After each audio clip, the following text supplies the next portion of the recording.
Pay attention over here. You can see I have drawn a line which is named as horizontal line. We are understanding how to draw the diagram for trigonometric word problem. Okay, so I have drawn a line which is nothing but horizontal line. But if you are looking upside like this, if you are looking upside, means you are looking upside, then you have to draw a line upside.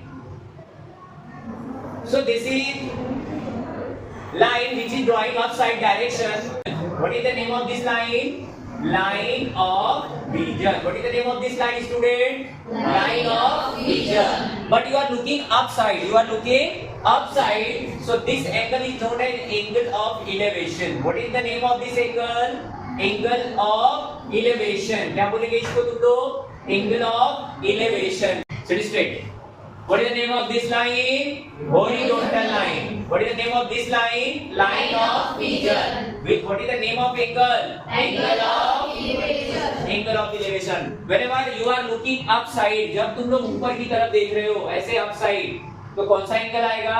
Angle of elevation. कौन सा angle आ रहा है? Angle of elevation. But तुम लोग अगर horizontal से नीचे side देख रहे हो, pay attention over here. If you are looking down side, if you are looking at down side, then there is another angle is forming and the name of this angle is also angle of depression. What is the name of this line? Angle of depression. What is the name of this line? Angle of depression. Angle of depression. And what is the name of this line? Line of vision. What is the name of this line? Line of vision. What is the name of this line? Line of vision. Okay, students. So understanding is very important.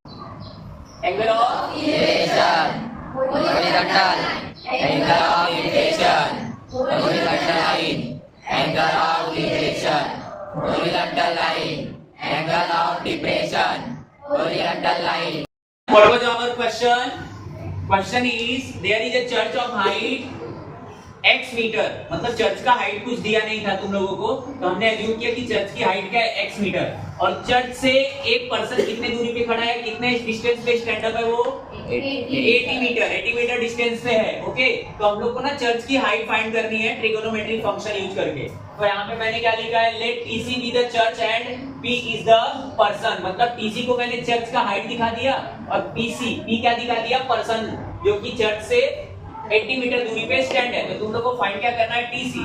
और मैंने उसको क्या assume कर दिया है? x. तो जो x की वैल्यू आने वाली है ना फाइनल, वही तुम्हारी चर्च की हाइट होगी. तो आप राइट एंगल ट्रायंगल में एंट्री करो, क्योंकि ये राइट एंगल ट्रायंगल के शेप में तुम्हारा डायग्राम बनने वाला है. अभी देखो राइट एंगल ट्रायंगल में टू फाइंड हाइट फाइंड के लिए क्या यूज करोगे? कौन सा trigonometric function? tan theta.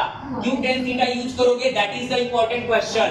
tan theta इसलिए यूज कर रहे हो तुम लोग क्योंकि तुमको इस राइट एंगल ट्रायंगल में जो क्वेश्चन के अकॉर्डिंग हमने ड्रॉ किया है ना, जिसके अंदर तुम लोग को नीचे लाइन बेस की हाइट दी है और अपोजिट की हाइट फाइंड करनी है. Student understand this.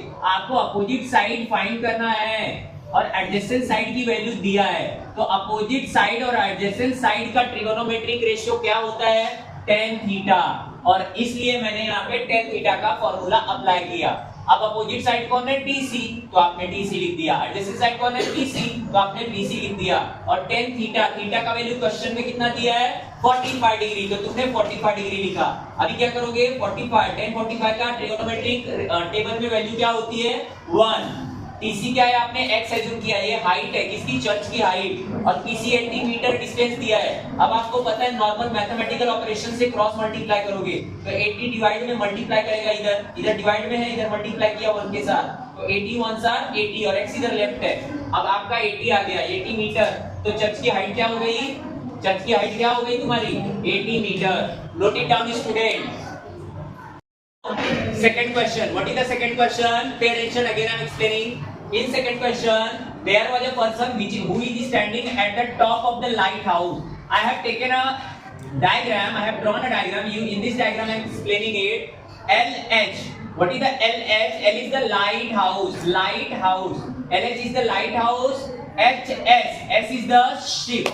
Ship from the lighthouse. So we have to find the distance from lighthouse of the ship. Okay, then what we will do?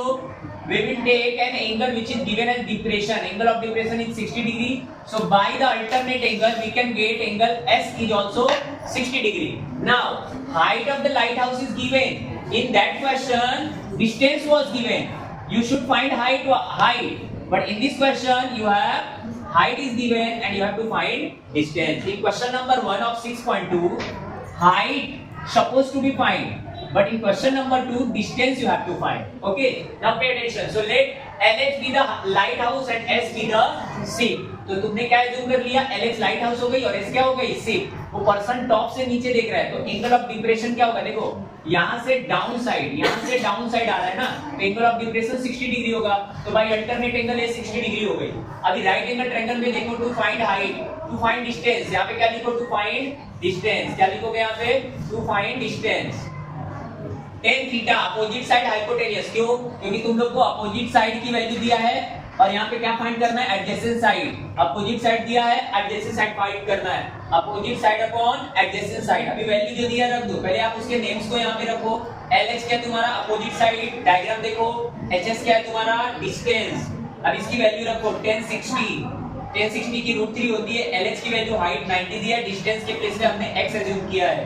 Late x इधर, अभी cross multiply करो, you will get this much.